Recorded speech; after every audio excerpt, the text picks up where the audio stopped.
बच्चों, let's read the question. The question says which of these is not related to endoplasmic reticulum. हमें बताना है कि given options में से endoplasmic reticulum के साथ क्या related नहीं है. हमारे options है A, it behaves as transport channel for proteins between nucleus and the cytoplasm. B, it transports material between different regions in the cytoplasm. C, it is a site of energy generation. D, it can be the site of some biochemical activities of cell. इस question में हमारा की concept होगा endoplasmic reticulum, जिसे हम commonly ER भी बोलते हैं. अब जो एंडोप्लाज्मिक रेटिक्यूलम है ये it is a membrane bound organelle जो प्रेजेंट होता है इन the cytoplasm of the eukaryotic cells. अब एंडोप्लाज्मिक रेटिकुलम की लोकेशन क्या होती है इन अ सेल? तो इन अ सेल जो ER है यानी कि एंडोप्लाज्मिक रेटिकुलम है ये प्रेजेंट होता है near the nucleus. Endoplasmic reticulum दो टाइप्स का होता है. It is of two types. First is rough endoplasmic reticulum and second है स्मूथ एंडोप्लाज्मिक रेटिकुलम. जो रफ एंडोप्लाज्मिक रेटिकुलम होता है इसकी सरफेस पर प्रेजेंट होते हैं राइबोसोम्स. तो ribosomes are present.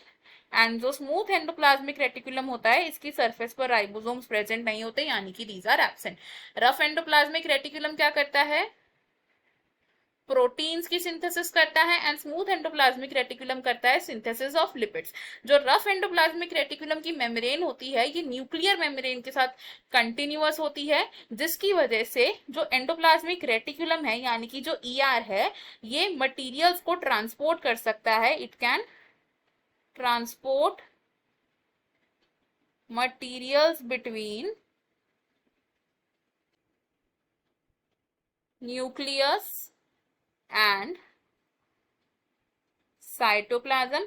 Additionally endoplasmic reticulum और क्या करता है? जो मटेरियल से सिंथेसाइज कर रहा है ये उन मटेरियल्स को फर्दर ट्रांसपोर्ट कर सकता है to different sites in the cytoplasm. जैसे कि जो मटेरियल एंडोप्लाज्मिक रेटिकुलम सिंथेसाइज कर रहा है इसको ट्रांसपोर्ट किया जाता है टू गोल्जी बॉडीज ताकि गोल्जी बॉडीज में उसकी पैकेजिंग हो जाए एंड उसे वेसिकल्स की फॉर्म में डिफरेंट पार्ट्स ऑफ सेल तक फर्दर ट्रांसपोर्ट किया जाए. अब अगर हम अपने ऑप्शंस देखें हमें एक ऐसा ऑप्शन चूज करना है जो एंडोप्लाज्मिक रेटिकुलम के साथ रिलेटेड नहीं है. तो ऑप्शन ए यहाँ पर हमारा रॉन्ग हो जाएगा बिकॉज एंडोप्लाज्मिक रेटिकुलम के साथ रिलेटेड है.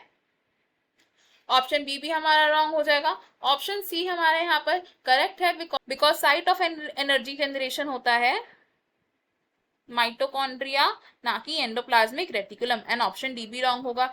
इस क्वेश्चन में हमारा जो फाइनल आंसर है that is option see that says it can be the site of energy generation. I hope you have understood it well. Best of luck. Thank you.